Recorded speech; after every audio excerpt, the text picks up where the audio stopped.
Oh, hello, everybody. Sorry for the technical difficulties here at the start. It's my pleasure to welcome you to today's webinar. My name is Günther Schmidt. I'm a principal with GitaCloud, and I will be your moderator. We have another great turnout today for our third webinar this year, and we hope that you will enjoy the presentations and demo. Today's topic is IBP for inventory, and this webinar is brought to you by GitaCloud, SAP, and the Demand-Driven Institute. At GitaCloud, we are very passionate about enabling digital supply chains.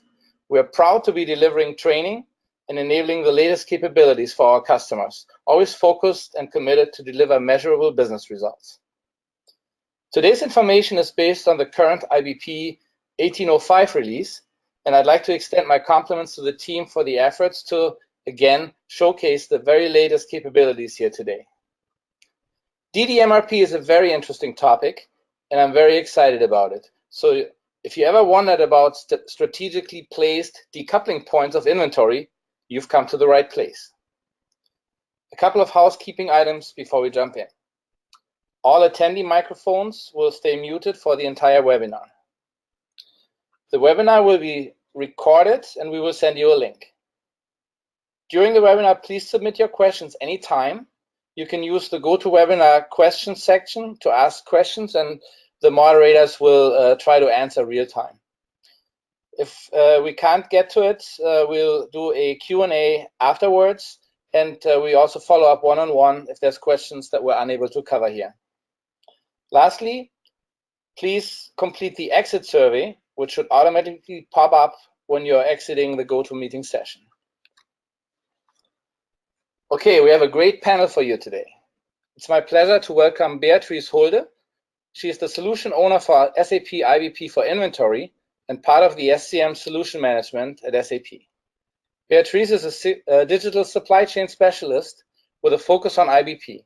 Besides inventory, she's also versed in S&OP and supply chain control tower and has been working with customers from across the globe in all industries. Next, I'd like to welcome Chad Smith. Chad is a co-founder and partner at the Demand-Driven Institute. He is fully involved in operations, marketing, and product development, as well as speaking engagements throughout the world. He is a co-author of the book Demand-Driven Material Requirements Planning and several other books. He has about 20 years of implementation experience with organizations including Unilever, Siemens, Intel, and Boeing. And very interestingly, he began his career working for and then with Dr. Eli Goldratt, author of The Goal. Okay, let me pause here for a second. First and foremost, the book The Goal is a true classic, and I start to wonder if there will be a new updated version coming out that involves DDMRP features. Secondly, and now that's a warning for all you managers here who like to keep their staff productive. It's only a few short weeks until the beginning of the World Cup, so be careful using words like goal or describing anything that could be viewed as round and potentially resemble a ball. It will be a distraction. And if you have German folks on your team, it might be really hard to recover. Well, here's just a small taste of what such a distraction might look like. Now, okay, Mario didn't make the team this year, and he won't be playing in Russia, so we also didn't invite him here. Back to the real world. Last but not least, I'd like to introduce Ashutosh Bansal. He is the president and CEO of GitaCloud. He is leading GitaCloud across general management, sales, marketing, and strategy functions. He's a very experienced SCM and IBP subject matter expert and worked with IBP since its inception.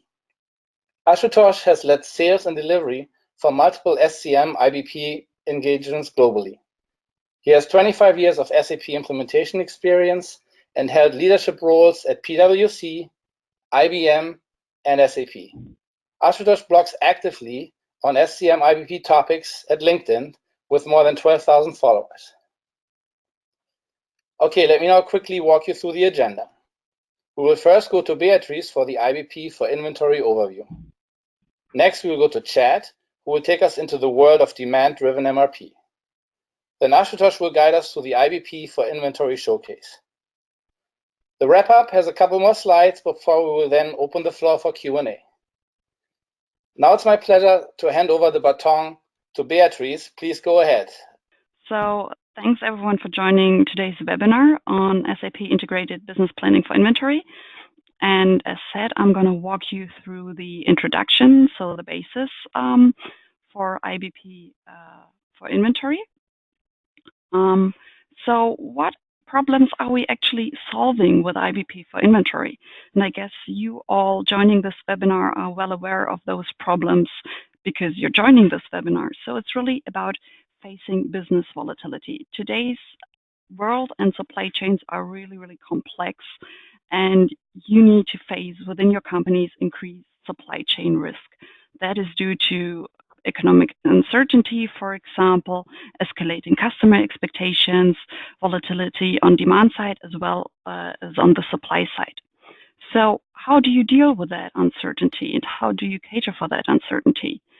Well, you need to create buffers, for example. So stock up inventory to cater for uncertainty in demand as well as in supply. But yeah, the difficulty here is if you keep too much inventory, you will make your finance people really, really unhappy because you tie up working capital, basically. If you don't have enough inventory, you will make your customers unhappy. And if you have the right inventory but in the wrong place, you will keep your supply chain planners busy. So what are the difficulties on doing this? Well, even if you look at one single product location combination, there are a lot of factors that influence inventory target setting. So, for example, if we look at the demand side, these are things like you need to know your forecast. What is actually your forecast? You need to know when demand hits you. But then also there is variability and uncertainty. So is that forecast really true? Or do your sales representatives tend to over-forecast or under-forecast? So what are actually your service level targets? What are internal as well as external service level targets? So there are a lot of factors that really influence your demand side. But then also let's look at the supply side. What are your lead times? And again, what's the lead time uncertainty? So also, does your supplier really deliver at that time that you want him to? Does he deliver the whole volume that you have actually ordered? So how reliable is your replenishment actually? And to cater with all those factors, how much inventory do you need to keep at your manufacturing locations? And also, how much inventory do you need to keep at your distribution centers? So, as said, even for a single product location combination, that is already challenging because there are so many influencing factors.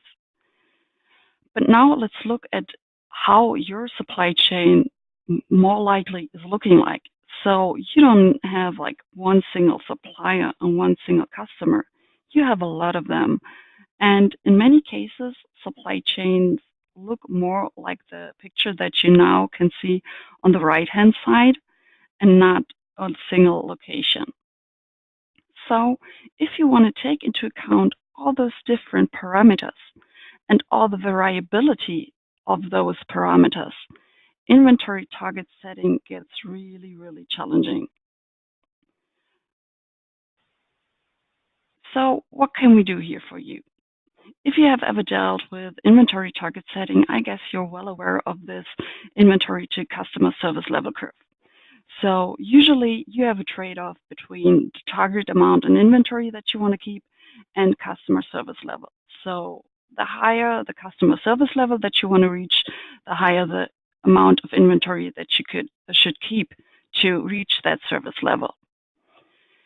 If you are now doing inventory optimization in your company, that moves this curve lower down. That is just the case if you're doing inventory optimization. But the great thing about IBP for inventory is that you kind of get to choose where do you want to be on that curve.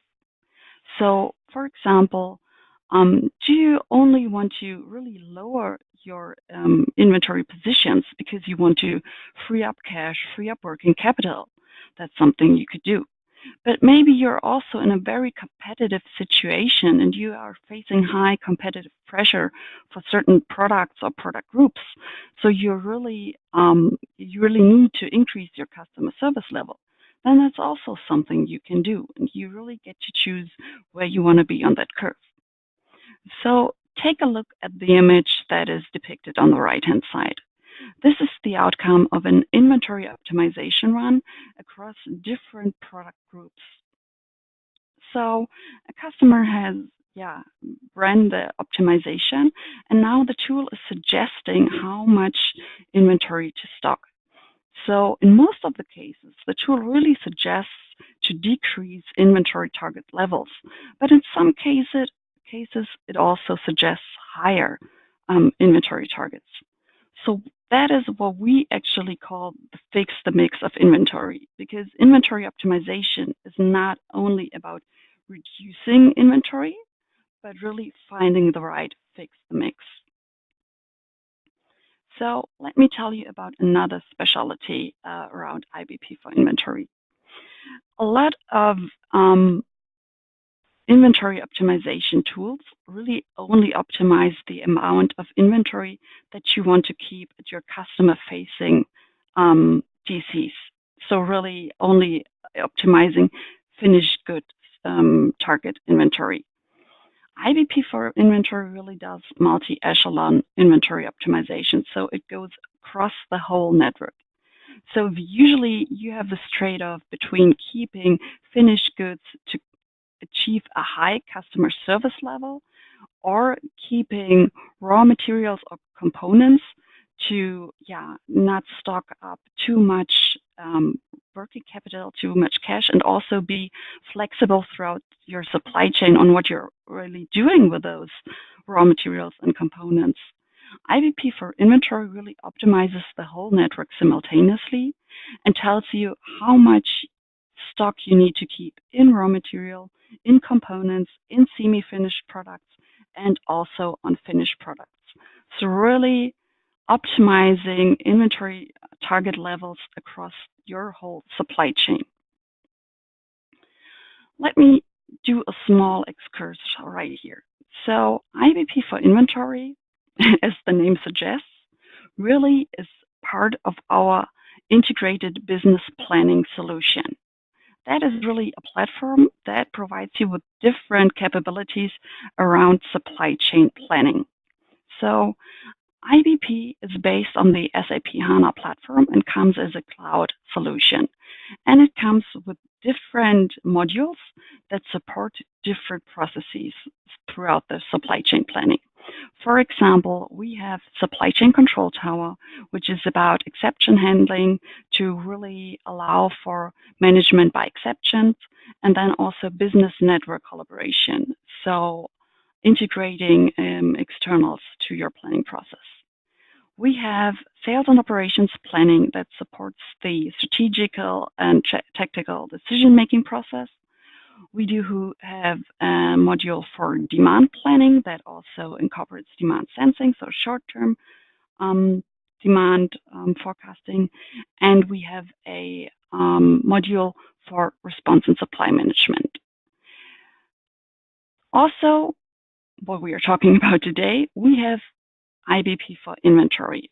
And let me tell you why it's great that IBP or inventory is really a piece of that common platform.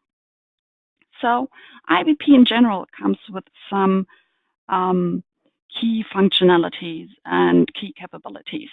So on the one hand side, you have the possibility to get real-term insights. And later in the showcase, you will see some of those nice dashboards and graphs that really support you on the one hand throughout the decision-making process, but then also giving the end users the possibility to report on KPIs that are important for them. And those dashboards are really something that the end users can create themselves based on their needs. Also, the important thing, as the name suggests, is that it's a really integrated solution. So it integrates the different departments, the different stakeholders that are part of the supply chain planning process. Also, we do have an embedded social collaboration platform, which is called SAP Jam, that supports the whole process with, for example, groups that can collaboratively work on different topics. We then also have the real-time planning and what-if scenario simulations.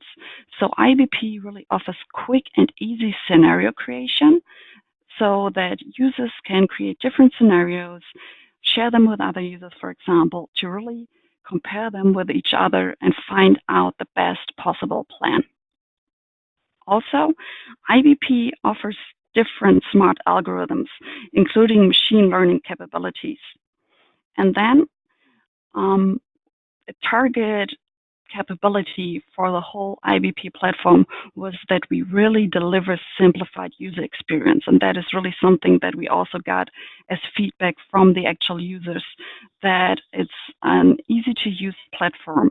And it comes with two different interfaces. The one is the web interface that you can see here with all the dashboarding capability, configuration ability, alerting capability, but then also a Microsoft Excel interface that supports the planning process. But as said, later in the showcase, you will get to see the different interfaces and what they look like and how easy they are to handle. So going back to the overall IBP platform, as said, IBP for inventory is one of the different modules that support the inventory optimization process. And that ties in tightly with all the different other planning steps, for example, demand planning or supply planning. Why is that the case? Because if you really want to do integrated sales and inventory operations planning, you should really incorporate your inventory target setting, your inventory projections, and inventory optimization process into the overall supply chain planning process. So why is that easy, and what are the key differentiators for IBP for inventory? And what is great about that IBP for inventory is tightly integrated into the whole platform. So because on the one hand, IBP offers this one complete scalable model. So either you're doing demand planning, supply planning, or inventory planning, you are operating on one data model that also integrates financial data. So if you're pulling a screw on the demand side of things, you can directly see the effects that it has on the supply side. If you're doing changes on your inventory plans, you can see the effects. And you have always the integration or the possibility to integrate financial key figures so that you can see what are the effects on your profit, on your margin, on whatever KPIs that are interesting for you. The second big key differentiator for IBP for inventory is, of course, the multi-stage inventory optimization, as I mentioned. So it's not going through the different stages of your network, but simultaneously optimizing inventory targets. And then the third topic that I think is really beneficial and that I really want to emphasize on here is the real-time scenario planning and the simulations. Because if you went ahead and calculated your inventory targets, you can then do really strategic supply chain planning and create scenarios and simulate on what if you went to that other supplier that has a shorter lead time but higher cost. What effects would that actually have? Or what effects would it have if you were able to reduce your batch size so that you can really do strategic inventory and strategic supply chain planning? So let me show you a couple of use cases, and you will see more of them later in the showcase, what IBP for inventory supports you with.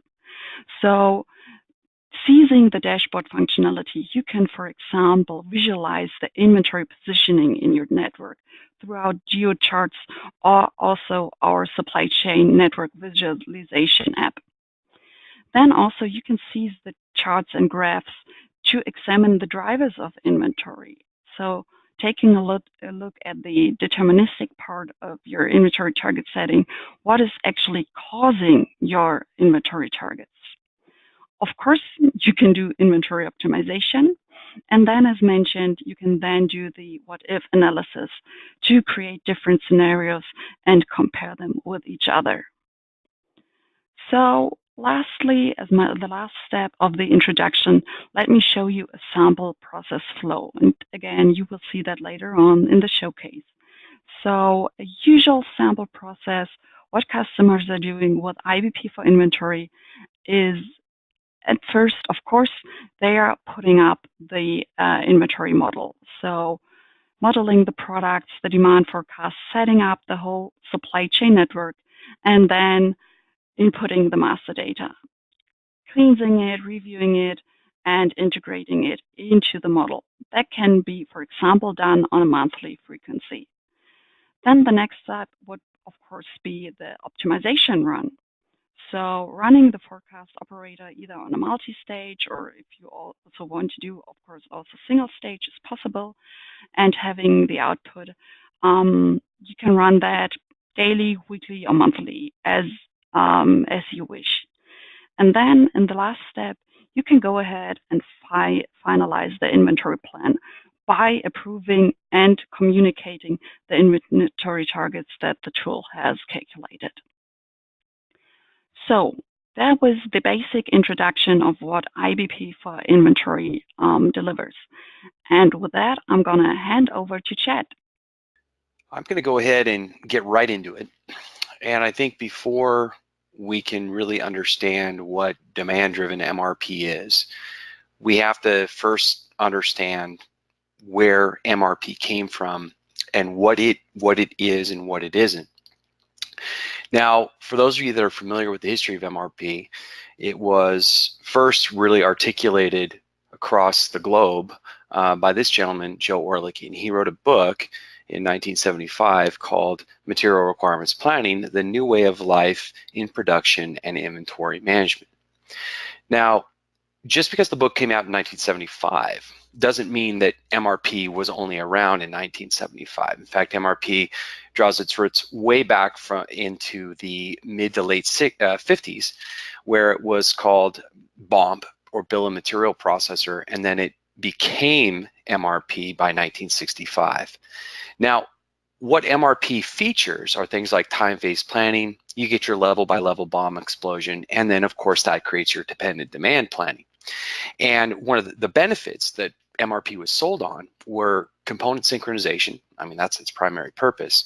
Reductions in inventory, because you wouldn't have to hold just massive amounts of inventory just in case, and improve priorities. Because before, remember before, inventory was really managed with statistical order points and things like that. It was really not, it was kind of the best that people could do. But now with the availability of a computer, you have this wonderful opportunity to be precise.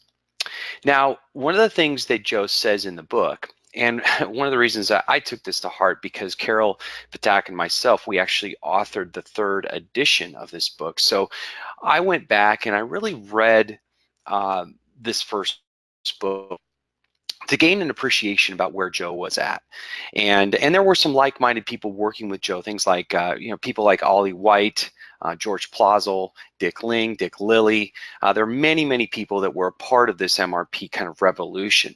But what's really interesting is, this book, once again, 1975, in the very beginning of the book, he says that there are only 700 manufacturing companies or plants in the world that have implemented MRP.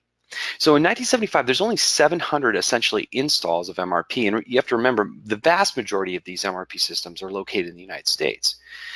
And what he says is, I for one have no doubt whatever that it will become the way of life in the future. And it did become the way of life for planning. It was, but we need to remember that it was conceived in the 1950s with the availability of computers. It was then codified in the 1960s. All the rules were really laid down, and most of those rules were complete by 1965. And then it was largely commercialized, primarily driven by the release of Joe's book. Now, by 1990, we went from 700 in 1975, 700 installs, to probably approaching 1 million installs by 1990 globally. But we have to also keep in mind that when MRP was conceived, when it was codified, and even when it was commercialized, the world was a completely different place. Complex and volatile is now the new normal. Complex and volatile was not the new normal in 1965. And you can see here we have a table with a bunch of supply chain characteristics, and we can compare what supply chains were like in 1965 as opposed to what they are today. And what we see is that today's supply chains look very different from the supply chain in the 1960s, when those conventional planning rules were formulated. But one of the things that we also need to fully understand is that conventional planning rules really haven't changed appreciably since 1965. MRP still plans today the way it did 50 years ago. Yes, we use other tools. We use things like spreadsheets, and yes, we use different inputs like the MPS. But at the end of the day, MRP runs the exact same way that it did 50 years ago. And this new set of circumstances in supply chains has huge implications for inventory. And Beatrice addressed this issue in her presentation. Supply chains have elongated and fragmented, while at the same time, customer tolerance times have dropped dramatically. We have decided to elongate our supply chains. We are sourcing globally. We're selling globally. We've also decided to fragment our supply chains because we've outsourced maybe many of our things that we used to do in-house. Now, this disparity between the elongation and fragmentation of our supply chains and the customer tolerance times that are now much shorter means that at some place, some strategic point, inventory must be held. It's that simple. Inventory has to be held somewhere. Now, it also means that the planning horizons are more remote from actual demand realization, meaning we have to have longer range forecasts and we have to have longer frozen periods or longer planning horizons. Also, what we see is that there's a lot more products with a lot shorter lifespans to manage. And many of those products use common components and resources.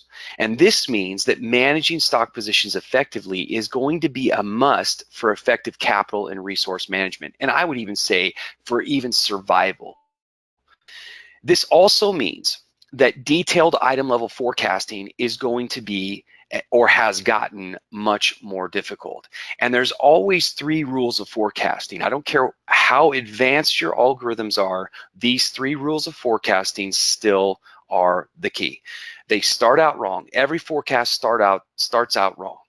The longer the range of the forecast, the more wrong the forecast is. And the more detailed the forecast, the more wrong the forecast is. So in light of the fact that MRP still plans the way it did 50 years ago, and the fact that this new normal has put a lot of pressure on companies and their inventory management, let's see how convention is faring, because we have a pretty good data point that doesn't shine a very good light on conventional inventory management practices. Now, the way I'm going to illustrate this is a very simple graph. We know that there's always 2 points of inventory that exist. In fact, Beatrice alluded to the graph that I'm going to show you here. I'm just going to put it into kind of graphical form. Now, the first is point A, where you have too little. And we all know that when you have too little, if you're a planner, sales is going to be barking at you, or if you're a buyer, then manufacturing or operations is going to be barking at you. We also know that there's another point, and that's point B, where we have too much inventory. And of course, if you're a planner or if you're in operations, we hear it from finance. So if we know that these 2 points exist, then we know that there has to be some curve that looks something like this, where in between point A and point B, there's going to be an optimal range that we would like to maintain. However, when we look at what happens in most organizations using conventional planning, we notice what's called a bimodal distribution. A bimodal distribution just means there's 2 large distributions that are disparate in the same group of things. And what we see is that most of the inventory is either too low or too high. And what this means is we have too much of the wrong, too little of the right, and most of our SKUs are not in that optimal range. Worse yet, what happens is with every MRP run, an oscillation effect occurs where things that were, in excess, all of a sudden they go to being out, and vice versa. And we can see that happen every time we run MRP. In fact, in our polling over the last, it's been since 2011, so the last, let's call it 7 years, 90% of companies that we speak to report this issue is happening to them. We had one company call it ditch-to-ditch planning. You can never drive straight down the road. You just carry them back and forth between each side of the ditch. Now, there's 3 bottom line effects of this bimodal distribution to companies. The first is chronic and frequent shortages. And let's face it, if your distribution, if your bimodal distribution is slanted or canted to the too much range, it only takes the lack of availability of one component to block an assembly. So it's not that we have massive shortages, it's that we have chronic and persistent shortages occasionally that create massive issues for us. We also then see excessive inventory. At the same time we have shortages, we also have too much of the wrong. In fact, there's an old saying in planning and purchasing: buy double, stay out of trouble. And then we wonder why our inventory gets so bloated. Now, there's a third effect to companies, and it is very undermeasured and it's underappreciated. It's what we call high expedite expenses and waste. It's all of the money and waste and energy that organizations have to incur to try to make up for that bimodal distribution, the shortages and the overages. But this is not the big problem. The problem extends to a much higher level. This is just the company-based problem. Let's look at the overall supply chain problem, and it's something we call the bullwhip. And of course, many people have heard about the bullwhip, but unfortunately, most people associate the bullwhip with a demand signal problem. It is, at the same time, it's much larger than that, or it's more than that. Now, what the bullwhip effect is it's a transference and amplification of variability in both directions. And it's very important that we understand that. It is demand signal distortion moving up the chain, and it is supply continuity variability coming back down the chain. Now, this means that when we have the more parts to the chain, the worse the effect becomes. And if we understand the bullwhip effect as a bimodal issue, or excuse me, a bidirectional issue, then we also have to understand that the real solution for the bullwhip effect is a bidirectional solution. It's not just a better forecast. It's not just a better demand signal. It is something that is going to attack both demand signal distortion and supply continuity variability at the same time, and preferably in the same place. And that brings demand-driven MRP. Now, demand-driven MRP is a method to model, plan, and manage supply chains to protect and promote the flow of relevant information and materials. Now, DDMRP uses strategic decoupling points to drive supply order generation and management through a supply chain. Now, it was first articulated in 2011 by the Demand-Driven Institute, and Carol and I introduced it in the 3rd edition of Orlikey's Material Requirements Planning. Now, later on, in 2016, we wrote the book Demand-Driven MRP, and we also have revised that book. It's now it's on its 2nd version. It was just released earlier this year. Now, what DDMRP really is it has some foundations that are rooted in MRP, DRP, but then the pull-based philosophies of lean and theory of constraints, the variability aspect, control aspects of Six Sigma. Now, we blend all of these things together through some critical points of innovation. And let's face it, in the past, things like lean and MRP haven't really gotten along.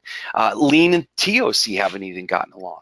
What we've been able to do is effectively find a few key points of innovation that's allowed us to weave all of this and fuse it together. DDMRP can best be described as position, protect, and then pull. So when you're talking about pull systems, I think many times people get into trouble with just pull systems because they don't think about the positioning and the protection levels first before they think about the simple pull mechanism. Now there's 5 components of DDMRP that coincide with that position, protect, kind of pull mantra. Now the first thing is on the positioning, and by the way, these are numbered because they are sequential. So the first thing that we do is get strategic decoupling. That's the positioning aspect. That's the places that we're going to bidirectionally protect against the bullwhip effect. Then we get into the protection aspect and we talk about buffer profiles and levels. What's the level of protection at that point that is going to dampen demand signal distortion and dampen supply continuity variability? The next thing is dynamic adjustments. Just because you set a level of protection for one set of circumstances doesn't mean that the circumstances won't change. And so we have to be adaptive to the environment and to things that we know will happen, like seasonality or promotions. Now, once we get through the protection aspects, then we get into the actual pull mechanisms, the actual operation of the demand-driven MRP model. And step 4 is what we call demand-driven planning.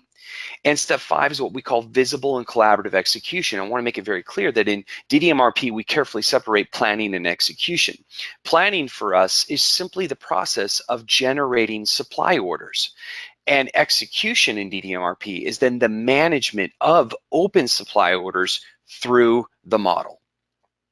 So let's talk a little bit about strategic decoupling.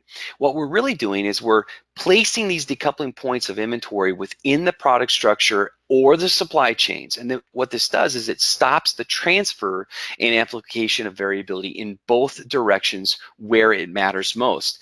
Now, it's not easy to find these places. In fact, we have a whole set of criteria that I'm going to show you in just a minute. But what the implication is, and where you place these things, it allows compression of planning horizons and lead times. And of course, that's always good when you're talking about demand signal distortion and supply continuity variability. Now here's where we just simply don't have the time to go through these criteria. I wanted to include them in the deck so you can look at them later on, but these are the basic 6 criteria by which we determine where to put decoupling points. And essentially what we try to do is we'll lay an MRP view of things alongside a DDMRP view of things. And what you see here is DDMRP has these strategic decoupling points defined and the different lead time horizons. The critical difference here is that MRP, and I want to make this very, very clear, MRP was never designed to decouple, okay? It makes everything dependent, forcing longer planning horizons and variability accumulation. That's why when you rerun MRP, you have past due purchase orders that haven't even been sent out. It's because MRP only thinks a certain way. Now, when we get to stage 2 of DDMRP, we're talking about the protection. These are the buffer level profiles and levels. Now, a buffer for us, we use this kind of bucket icon with 3 distinct color zones, and each of these color zones have a specific purpose. The green is for order frequency and size, the yellow is your primary coverage, and then your red is your safety.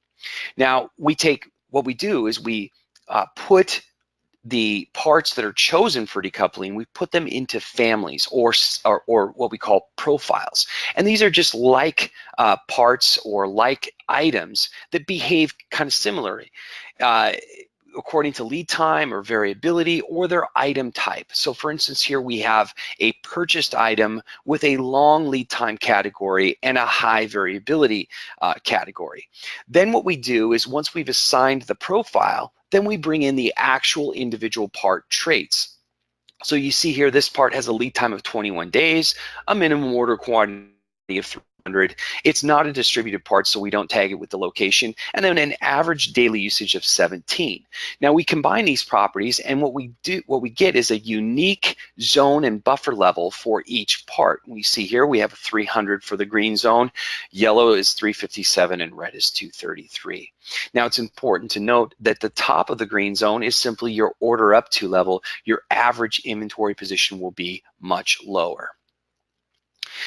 So the critical difference we see here is, and this has to be really understood by people that are using MRP. MRP was not designed to manage stock positions.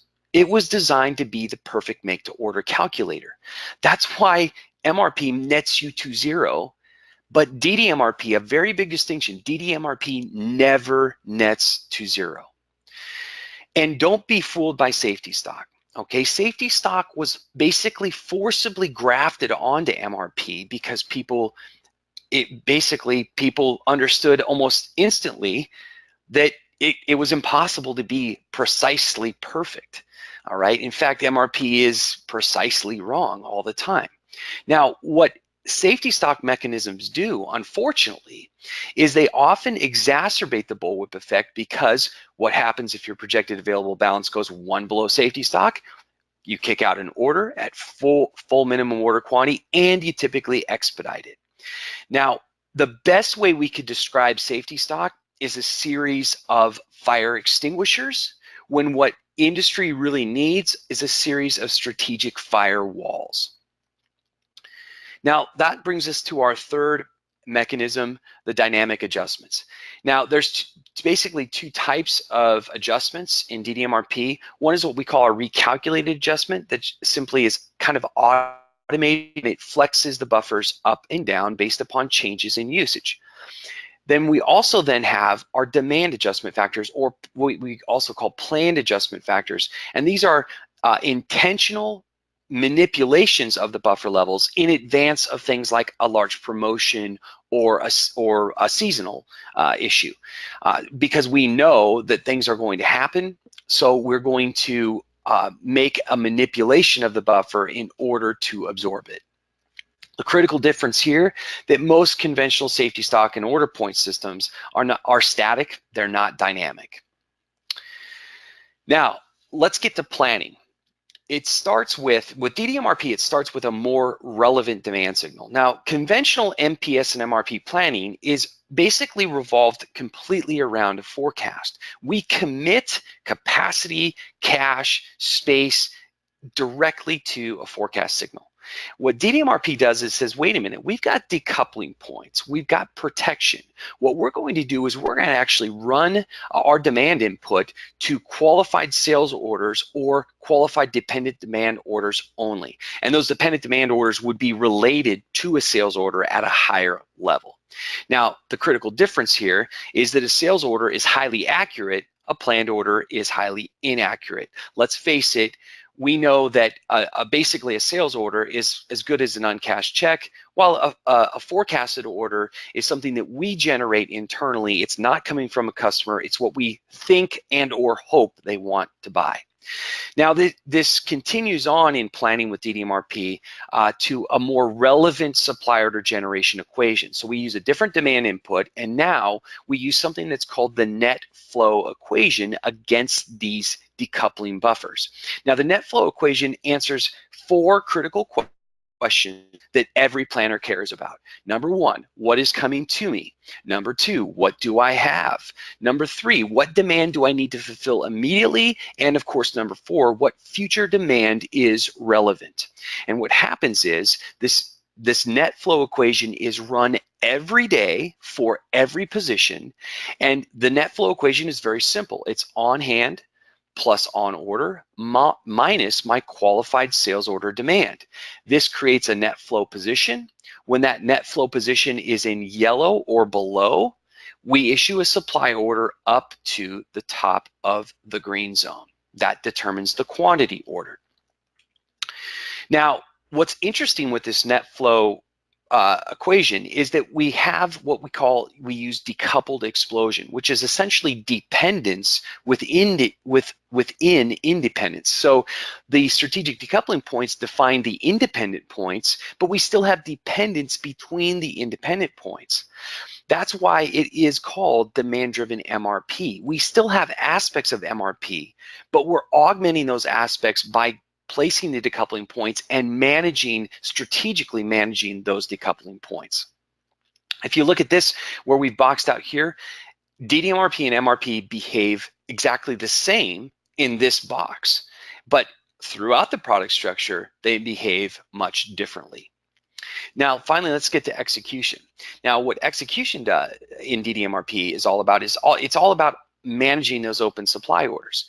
So we use easy to interpret signals on open supply priorities. It tells us exactly, with regard to inbound supply, which positions are threatened the most. So if we do have to expedite, we know exactly how to expedite to maintain flow. In MRP, priority is by due date. In DDMRP, priority is driven by buffer status. One of those things will help you protect flow, the other does not. Priority by due date is many times not all it's cracked up to be, and because most planners know, just because the due date is given, and remember the due dates are determined many times arbitrarily by fixed lead times in the product structure, it doesn't tell the whole story. We know that. So in DDMRP, we do tell the whole story because really the only thing that matters is the status of those strategic decoupling points. They're designed to keep flow occurring. Now, what happens when you implement DDMRP is you say goodbye to the bimodal distribution. And what we're doing here with DDMRP is we're designing a way for companies to maintain that optimal range where it matters most, those strategically chosen points. Now, just a couple benefits here.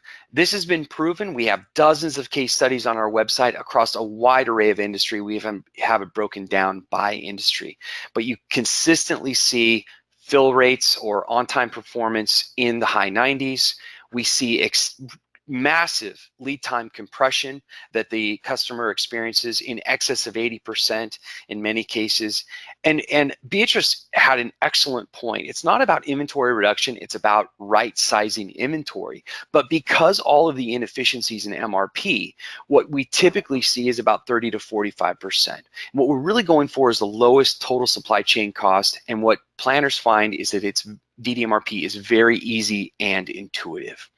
So if you want to know more about this, I would say get the authoritative book on DDMRP. That's our book that came out in 2016, and we just revised it here a couple months ago. And you might want to consider attending our Demand-Driven Planner program, which is an exam preparation course. We also have our Demand-Driven Planner professional certificate and exam. So with that, and please check us out at demanddriveninstitute.com. We have a huge page, 30 hours of video, tons of downloads for you to explore more. So with that, I'm going to pass it back to Guter, I believe, and he's going to take it from here. Yeah, hi. Thanks, Chad.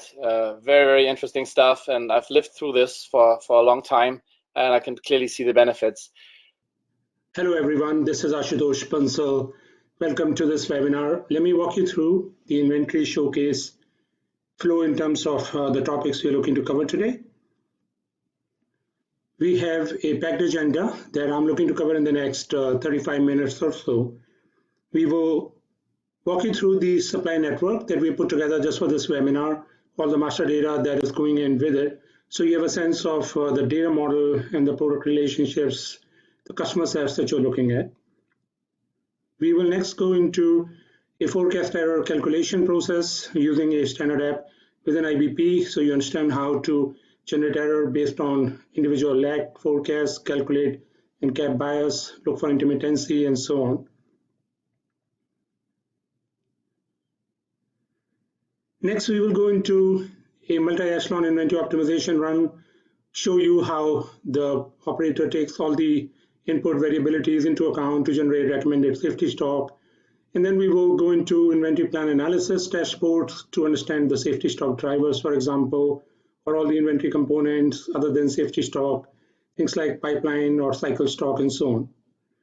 We will also show you what kind of alerts can be generated, run a set of what-if simulations, walk you through the process of overriding the inventory plan, getting it approved by management, so you understand how planners retain control both on the input and the output sides of this engine. And also very importantly, we will cover demand-driven MRP topic. This is a separate planning area than the area which is for multi-echelon inventory optimization. We are referring to it as MEIO versus DDMRP. In DDMRP planning area, we have the same supply chain model set up. So we will be able to compare plan outputs across both approaches and walk you through concepts around buffer profiles and show you how demand-driven MRP generates green, yellow, and red zones. So with that, let me just launch into the showcase. So let me start the showcase by taking you through an input quality dashboard. And here's a dashboard tile. You're looking at the overall Fiori interface of SAP IBP. I just select my favorites to get to my dashboards easier. I've created an input quality dashboard here that I'm going to walk you through. Now you can see, just let's put this in perspective. So this is the network that we're looking at, and we have North America centric supply chain network. You can see there are several DCs and plants here. So we have manufacturing part of the network in Mexico. So we have suppliers and plants and a Mexico DC in Mexico City, DC1. We have a DC in Sacramento, DC2. We have a DC in Miami, DC3, and a DC in Toronto, Canada, DC4. So this is how we want to take care of customers in Mexico directly from DC1, customers in US from DC2 and 3, and customers in Canada from DC4. If you look at this supply chain model, which talks about, and let me just stress this for you so it becomes more readable. You can see how those same DCs, and we filtered this view for a single finished good FG1. We have more, but let's just look at it for one finished good. Finished good 1 is sold to customers in US. CG1 is customer group 1, 2, 3, and 4. 4 different customer groups. You can think of them as segments, online retailers versus brick and mortar retailers, and so on. You have DC3 also shipping to one of the same customer group 2 that's buying from DC2 also. So both DC2 in Sacramento and DC3 in Miami are selling as far as this customer group is concerned. We have Canada with its own set of customers coming from DC4. DC1 is selling to Mexico customers as well as taking care of demands in DC2, 3, and 4. So this is what we refer to as a hybrid node, where we have in DC1 independent demands from Mexico customers as well as dependent demands from US and Canada. On the manufacturing side of the network, you can see the finished good 1 is built out of component 4 and an intermediate product called intermediate 1, which has its own components. We are not showing them here. Those two things come together to form in 2 plants, plant 1 and plant 2, the finished good 1, which then proceeds to come into DC1. So hopefully this is clear. So let me take you back to the input dashboard, and we will go scroll down to see what else is here. You can see we have seasonal demand patterns in the 2 finished goods that we are showing here, finished good 1 and finished good 2. So if I were to explode this, so you can clearly see you are seeing data from week 30 of last year till week 30 of this year, 1 year worth of data for finished good 1, same also on finished good 2. And you can see huge spikes, and these are related to Easter, related to Valentine's Day and other holidays and so on. But overall, a very random, spiky kind of demand, which is quite seasonal. Finished good 2 is not as spiky, but it's also quite seasonal. So the point we are trying to make is that we have built a rich data set across seasonal as well as intermittent demands. Let me show you an intermittent demand-oriented view. If you were to look at intermittent demand view, you can see clearly we've got periods of sale where there is no sale being made. So this kind of demand pattern is also something IBP inventory can handle. If I further scroll down, you can see your dashboard can also report on forecast error CV, and in a second we will look at this app in detail to say how is it calculating this. But on the dashboard you can show where for a particular customer group segment and product location combination you have high error CV, and error coefficient of variation is standard deviation divided by mean. So when you have a high number, that's telling you high variability, something for you to look into. Forecast by individual product in DCs is also something you can look at to make sure that you have received forecast properly. Keep in mind that this dashboard is created for the inventory planner to make sure all the inputs are in place and readiness to run inventory optimization is there. We will talk about this lag analysis when we look at the forecast error app. Let me park that for now. Some of the other inputs which are key are things like transportation lead time CV, the error in your inbound transportation, as well as the lead times for the inbound transportation. You can see from DC1 in Mexico to 2, 3, and 4, you have different lead times. You have different lead time error also, depending on when you're getting it from Mexico to Canada in DC4, you have a much higher overall error as compared to DC2 and 3. And last but not least, you have some holding cost rate numbers where holding cost for inventory is very high in Sacramento in DC2 compared to Mexico. So when inventory optimization is running globally, it takes this into account to figure out where to optimally park safety stock.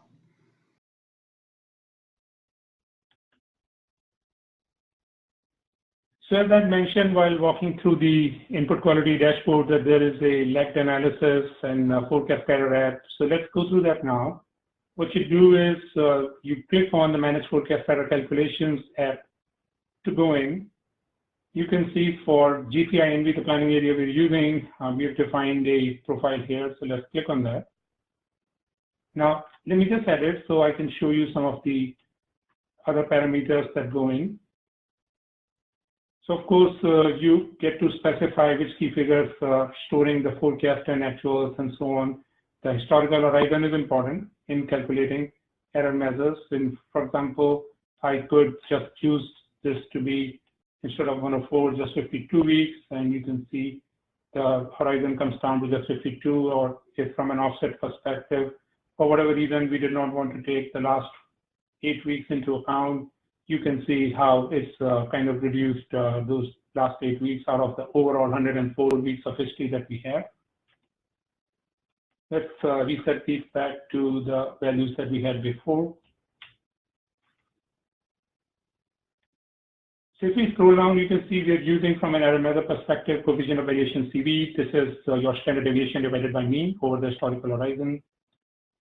If you scroll further down, you can also use this app to calculate the bias and also provide a cap, in which case the bias used by the inventory optimization operator would be different from the bias calculated.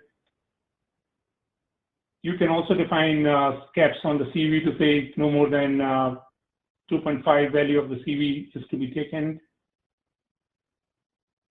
So we are not going to go through each and every choice here, but I do want to highlight some of the ones which are key. So you can choose to adjust bias, as I said before. And for example, if we choose the maximum positive bias value to be 0.20, we are telling the app anytime it calculates the bias to be more than 0.25, it should show that in the calculated bias key figure, but for the bias being used, that would be capped at 0.20. You do have options to say whether you want to cap for positive or negative bias.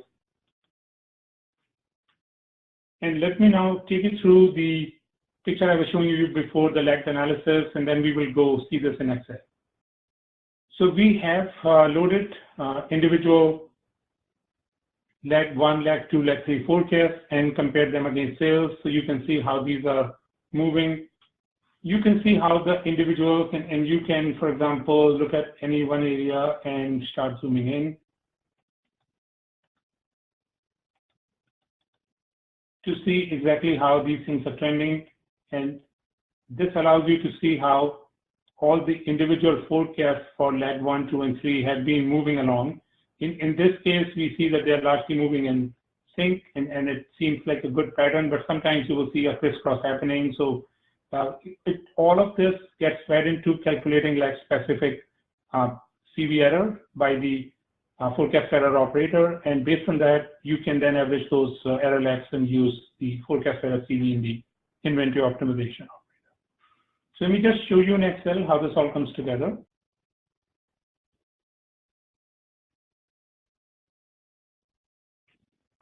So I'm going to run the forecast error operator, which is you just come to run.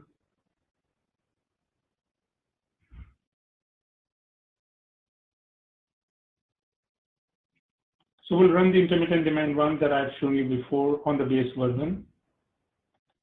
And this job has been scheduled, and all we have to do is in parallel go and restrict some of the data so it becomes easier to understand by coming in and choosing intermittent demand bias, filter that I defined. And if I now go, you can, for example, see for DC4 and for FG3 across customer groups, how the RFCB has been loaded and how the bias is being calculated. So if I can show you, this is the bias being calculated, and when it is more than 20%, obviously the bias is being kept. So this is the bias that will be used. If you scroll down and see in cases where the bias was less than 20%, that is indeed the bias being used. So hopefully that makes sense. You can understand how the historical bias as well as the historical error is being calculated. You also have the option of loading it. So for example, the error is being calculated as 0.90. You could also load it in terms of calculating it outside and bringing it in which case the system is going to consider what you load as opposed to what it calculates.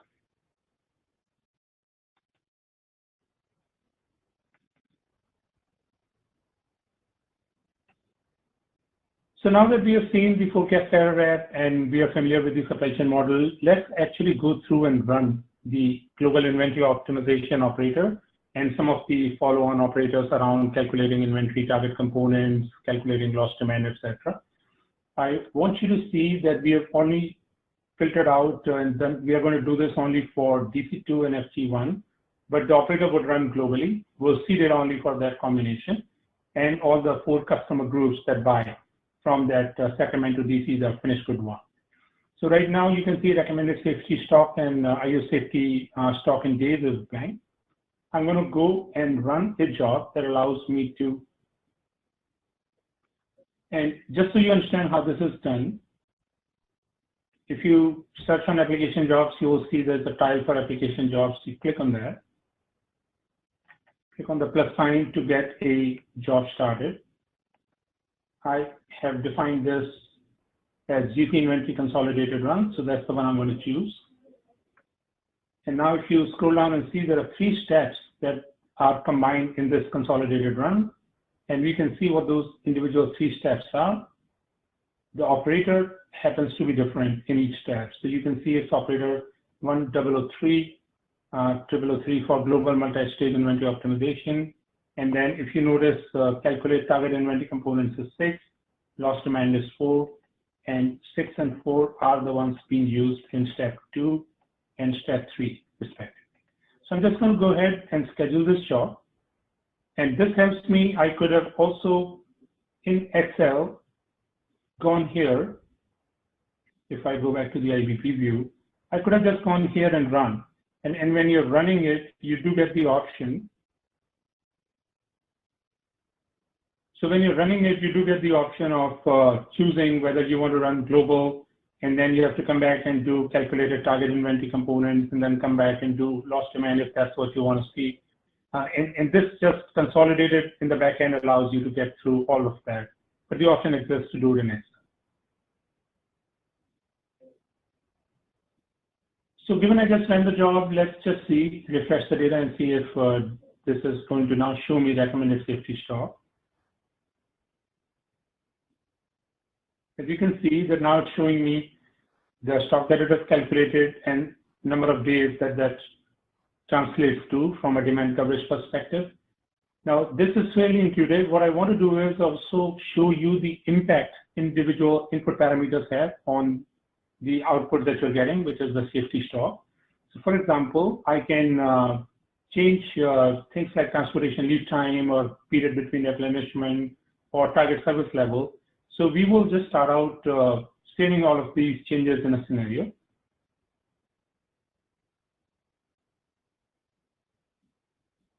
So before we show you how we can simulate the output of the inventory operator, change the input parameters and so on, let's just first evaluate the quality of the output in the baseline version that we did get. So as you can see, there is a plant quality dashboard I've created. I'm just going to click on that.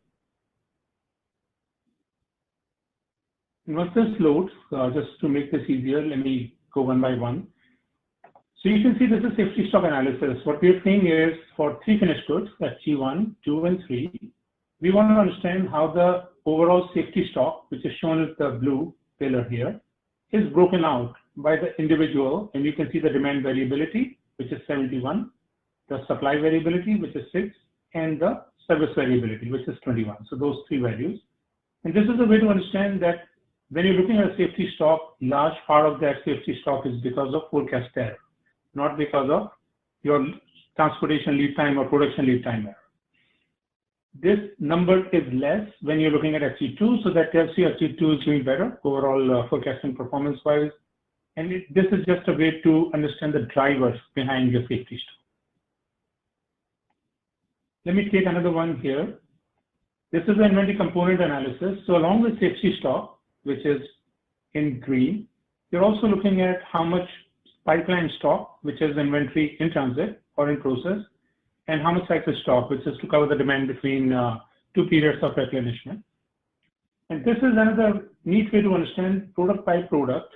When you're looking at overall inventory for that product in the supply chain, where is that coming from? As you can see, FT, and this is all being done for FT1 across all the locations in the supply chain. So DC1, 2, 3, and so on. You can see that FT1 safety stock as a percent of overall inventory is lower in DC1, which is Mexico City, as compared to DC2, which is Sacramento, as compared to DC3, which is Miami, or DC4, which is Canada. So the variability and error in these customer-facing nodes is higher, and as a result, safety stock as a percentage of inventory in those DCs is higher. These are good insights. You might say why we are not seeing a value here for FG1 in plant 1. And the reason is plant 1 happens to be co-located with the DC1 in Mexico City.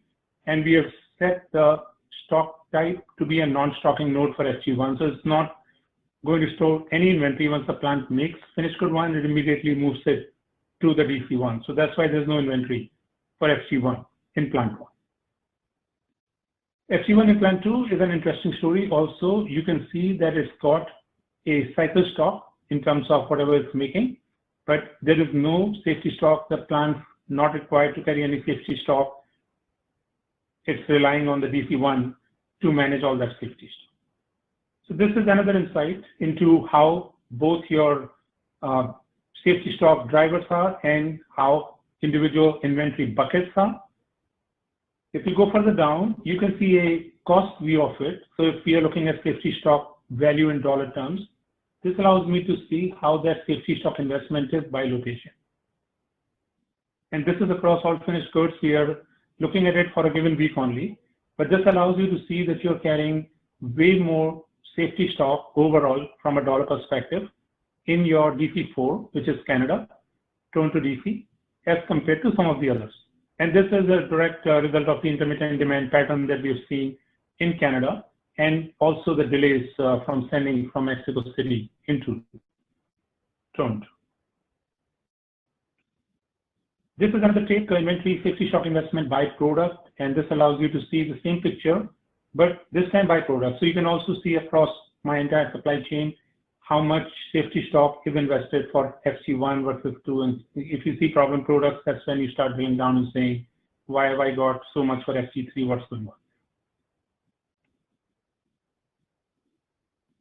I will talk about this in a second, but this is another point I want to talk about, the reorder point. It's something that Inventory Optimizer outputs along with target inventory position, along with recommended safety stock, pipeline, and cycle stock. It also tells you the point at which you should optimally reorder.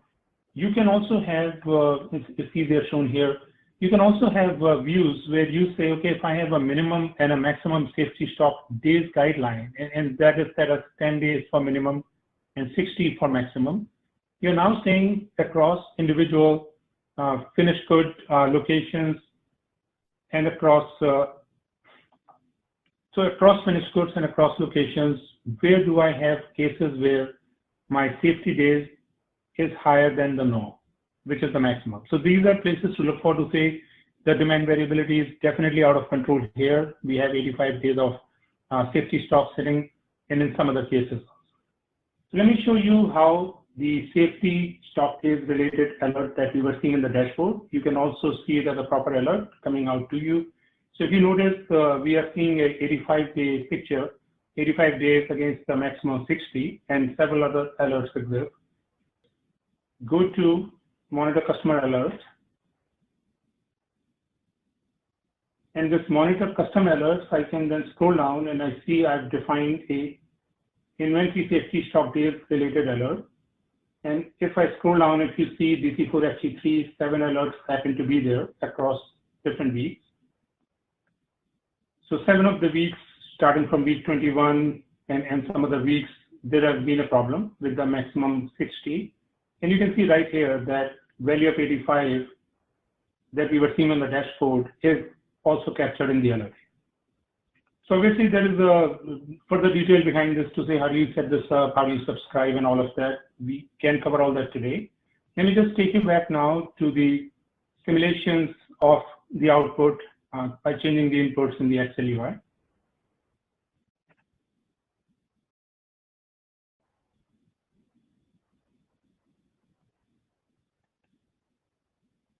So in order to show you how you can run what if simulations and scenarios within inventory in IBP, we will take a scenario approach of the baseline is where we calculated the global inventory fall.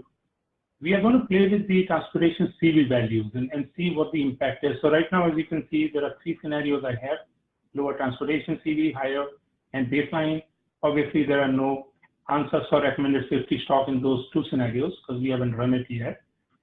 But if you notice, the baseline value of transportation lead time error CV is 0.25 in all weeks.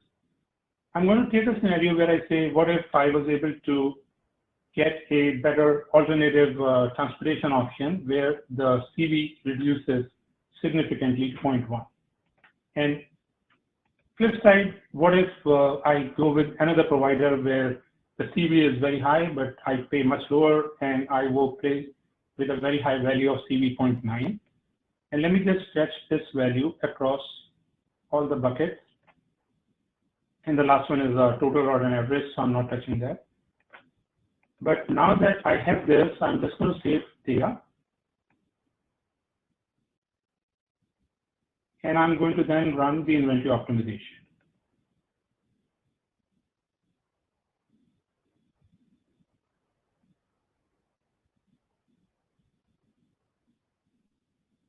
So if I am running it, I'm running it for higher and lower transportation CV along with the baseline, and I'm running the global inventory fall, and I hit run. So if I look at the status of the job that I just ran, I can see that the job is already finished. And you can see how when you have a much lower transportation CV of 0.1 compared to the 0.25, the recommended stock has come down compared to the baseline, right? From 103, 105, we are seeing numbers like 85 and 99. On the flip side, when you have high transportation CV of 0.9, you see the disproportionate increase in safety stock. It's pretty much almost double. So as you have higher supply variability coming in, you see much higher safety stock numbers. And if you were to look at your dashboard on the safety driver in terms of demand versus supply variability, you will see a much higher proportion of the supply variability into that safety stock. So here is a view of the same simulation. You can see we have a twin y-axis here. You have transportation lead time error CV on this side and then a recommended safety stock.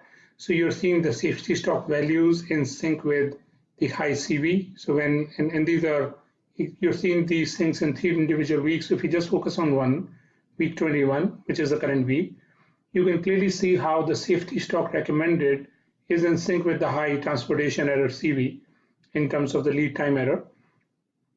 If you look at the baseline version, when we had 0.25, this is the value we were getting in baseline. If you look at the lower transport CV version, your CV comes down, but it goes up quite appreciably in terms of the recommended safety stock required when your CV goes up. So hopefully this gives you a picture of what is simulation capability. Obviously, you could run similar scenarios on anything, including period between replenishment or target service level, anything upstream, production lot sizes, etc. It's all open to evaluating alternative suppliers, alternative production processes, alternative demand error statements to see the sensitivity analysis, the value of making a change to your overall safety stock. So let me show you how the process works for overriding the inventory plan and approving the plan from a management perspective. So as you can see, for DC4 SG3 combination, we've got recommended safety stock as calculated by the system. We are also showing the safety stock days. Remember this 85 that was showing up as an alert. Obviously the planner catches it. The planner doesn't like this. Planner would like to bring it down. Let's say we want to go with 100K. The planner also notices that this is 70 higher than the 60 limit, and the planner wants to further control this to 70K. And let's just say that the planner is also looking at some numbers here, which is 68 is higher, and is looking to bring this down to 95K. Okay, so I made 3 changes, 170 and 95, and I'm going to save. And now let's move to a inventory plan approval view, which in the real world would not be a tab available to the planner. The manager logs in.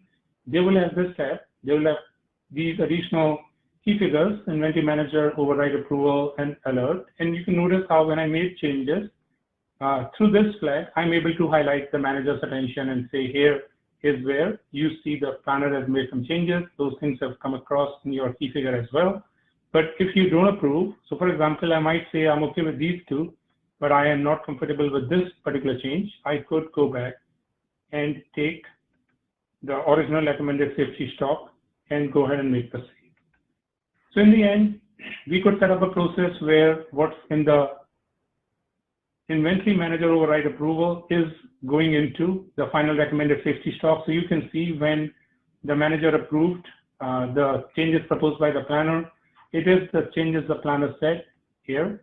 But when the manager did not approve, it is the recommended safety stock that's coming into the final recommended. And we could say the final recommended safety stock is the value now being sent to your ERP system for execution purposes. So hopefully this makes it clear.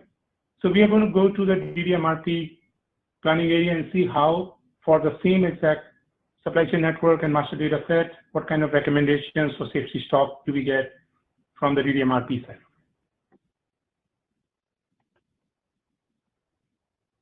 So now that we have seen how MEIO works, let's focus on DDMRP. You're looking at an Excel view where we are analyzing both the inputs and the outputs related to DDMRP operators.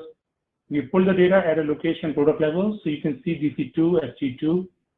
Some of the parameters are similar to the MEIO side, the multi-echelon inventory optimization that you saw before, period between replenishment, how often you take buying decisions, lead time transportation, the error in that lead time, minimum lot size, and so on. The interesting thing now is that you have a concept in DDMRP called decoupling point. Chet talked about that earlier. The planning operator for calculating decoupling point puts a value, whether it's 0 or 1. 1 tells you that the system is going to decouple, meaning it's going to put a buffer here. 0 means it's not going to do that. So let's just go ahead and run the inventory optimization, DDMRP solver for recommending decoupling points, just so you can see how this is done. I go ahead and I run it.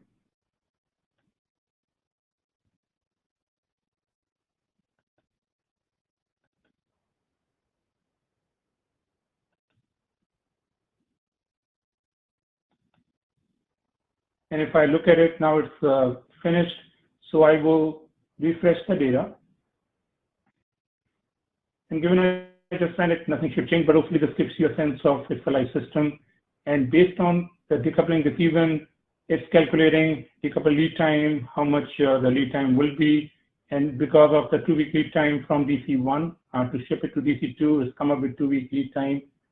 Average usage is the forecast going forward. There were actuals in the past also that we loaded. You're just not seeing them because it's a future period-oriented view. demand adjustment factor, we'll come to that in a second. But let's just go and look at these concepts of red zone base, red zone safety, yellow zone, and green zone. I want to focus on how these are calculated. So let's just quickly walk through some calculations.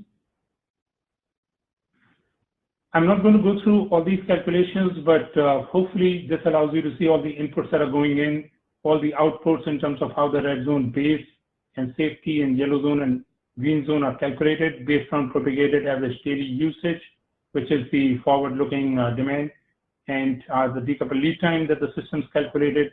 The lead time factor and the variability factor are two things that are coming from the buffer profile, and this is part of master data which we maintain.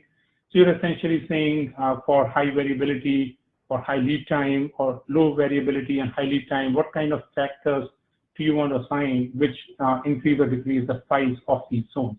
All these calculations are listed here. This is being recorded, so you can always come back and take a look at these calculations. It's important to understand that once you have these red zones, the base and safety come together to calculate a top of red.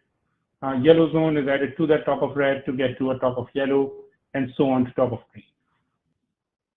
You can see the same values here, and the idea is that based on the demand here, average usage is a little bit different, so you'll get different numbers. But we are able to calculate in the system the base as well as the tops. Now, let's go ahead and do some simulations around this. So I'm going to pull up a situation where we look at what if the minimum lot size that we have was different. We started out saying there is no minimum lot size, as you can see. Minimum lot size transportation is 0. I'm going to pull up a scenario that I've set up. So let's just go ahead in the transport minimum. We are going to put a minimum lot size of 40,000. Let's say that's our, and let's just make sure we understand what the recommended zone sizes are. So we are seeing the green zone is somewhere around 25 to 35. So I'm going to set it at 25,000 so you can see. So let's go ahead and make it 25,000.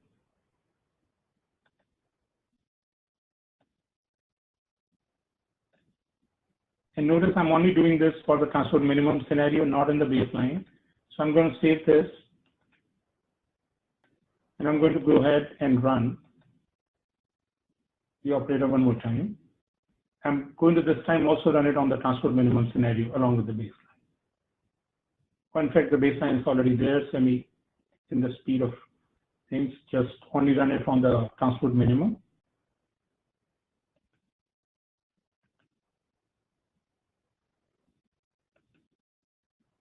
You can see it's already finished. So we'll go ahead and refresh the data. And if now you understand the minimum order quantity, you're seeing a 25,000 value maintained based on what I entered before. If you go to the green zone, you can see whenever the number is less than 25,000, as you can see in the baseline scenario, in our transport minimum scenario, the green zone, so if you remember the calculation for green zone, it is max of minimum order quantity and other things. And when the minimum order quantity is the maximum value, it's going to make the green zone equal to the minimum order quantity. So you can see this effect here that when minimum order quantity based on the transportation lot size is higher than all the other components, that is the value you get. When it is higher, you get 25. When it's not, you get the other components driving the definition on green. So hopefully this is clear. So you can see for DC2, SG2 combination across a range of weeks, these top of red, top of yellow, and top of green are coming out in sync with the numbers that we see. So if you look at the numbers here, 45, 93, and 121, those are the numbers that you see here. So the graph is based on the numbers we just calculated.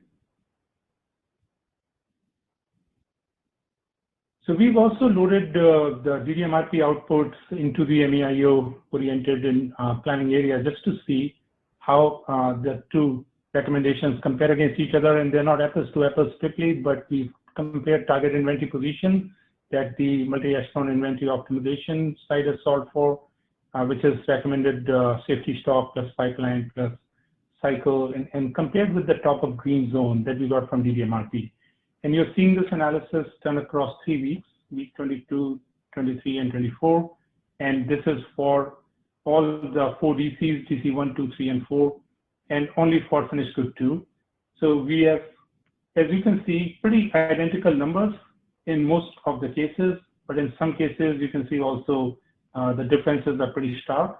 And it'll be interesting to deep dive and do that analysis, but we just wanted to give you a flavor for how these two solutions compare to each other.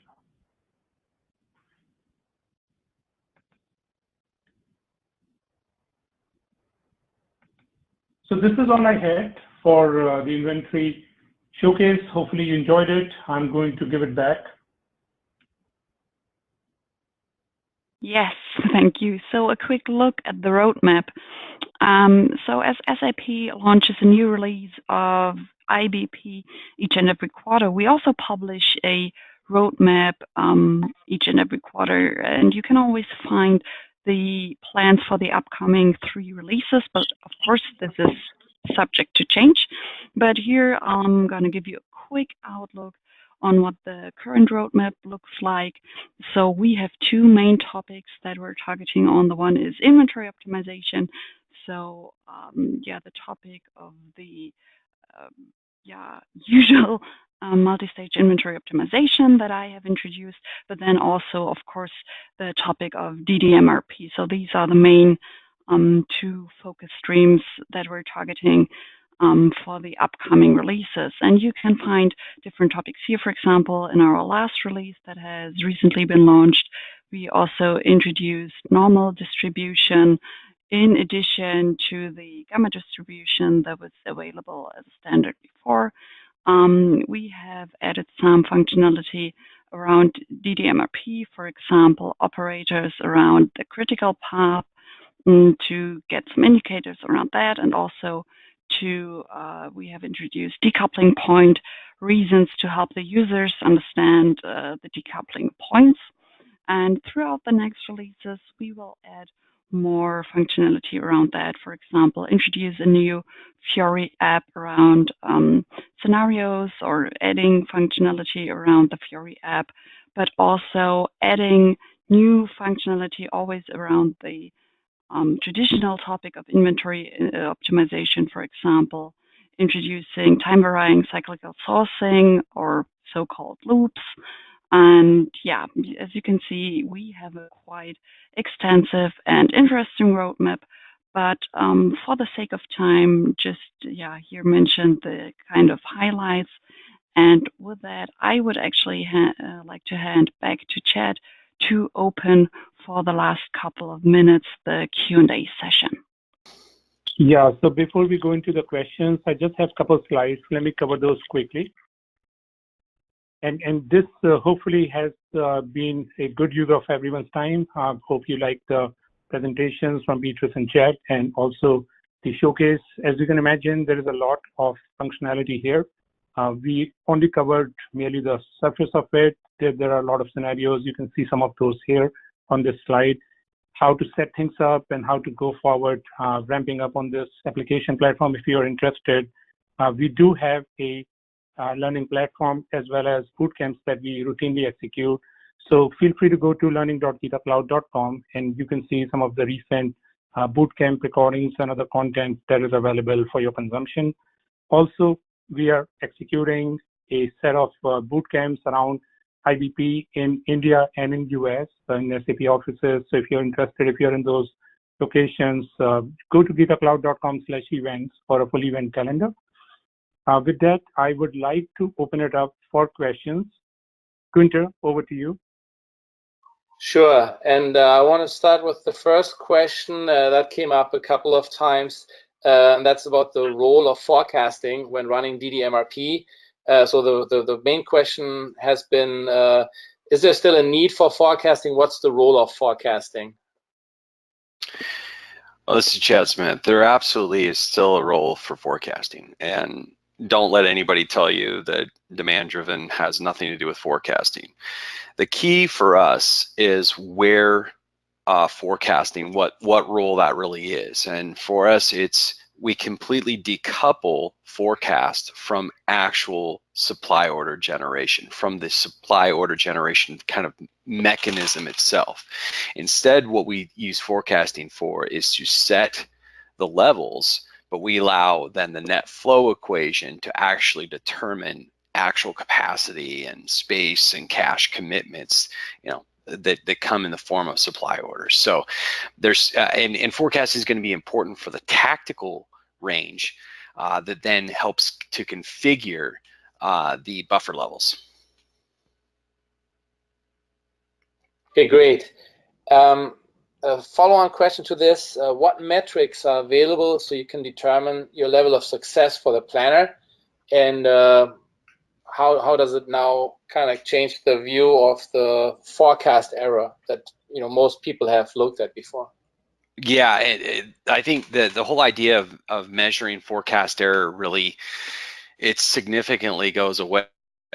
And this is something that I'll say, and it will probably blow people's mind, but in a demand-driven operating model using DDMRP, there's no such thing as a master production schedule anymore. Instead, what we use is master settings and configurations. So we can measure the output, we can measure the accuracy of those settings based upon flow. And flow has at least two components. Are you meeting orders, and how much working capital do you have to employ to meet those orders? When it comes down to individual planner metrics, we measure things like signal integrity and timeliness. Is the planner being accurate and timely in generating supply order requirements? Are they taking the appropriate actions with regard to expedites if needed? The metrics become very easy. They become very visible, very transparent for people to see and follow. Great. This one's probably for Beatrice. S/4HANA also has a full 5-step DDMRP solution. How's the DDMRP solution envisioned across IBP and S4, given that there's currently only a partial solution in IBP? So, as mentioned earlier, IBP is our platform supply chain planning, and S/4HANA is SAP's platform for really, covering the core components, the core functionality, and doing a more operational side of things. So what customers, for example, could do is taking the first steps as a planning process, covering it in IBP, and then having the executional, the operational part covered in S4. So that is, for example, a scenario how customers could cover the different process steps of the DDMRP process. If I could just break in very quickly too, when we first saw the IBP capability, our immediate reaction was this tool is less about DDMRP and it's more about what we call demand-driven S&OP. And demand-driven S&OP is the management of the model, the DDMRP model. It's which parts to migrate to decoupling, which buffer profiles to use. And that's what we see in the IBP tool right now, is a wonderful way to augment or perform the demand-driven S&OP process. Plenty to learn for everybody. Okay, next question here. How are we reconciling the push-based planning of IBP MEI against DDMRP's pull-based planning?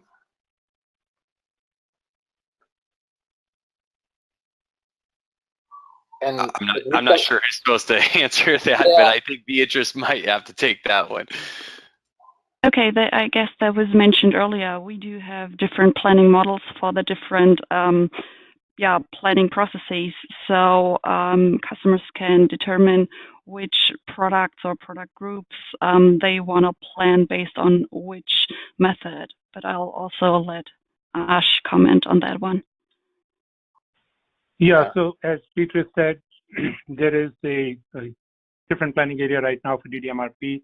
In general, we see both having, like Chad said, is element of forecast that is used either to generate recommended safety stocks on the MEIO side or to generate buffer zones and the green, red, yellow sizes on the DDMRP side. So forecast as a driver isn't going away. The key difference we see is the execution component in DDMRP is responding based on a net flow equation only to the firm qualified demands, not to the forecast. So you can size the buffers all you want based on the forecast, but you are taking action to make or buy only based on the firm demand.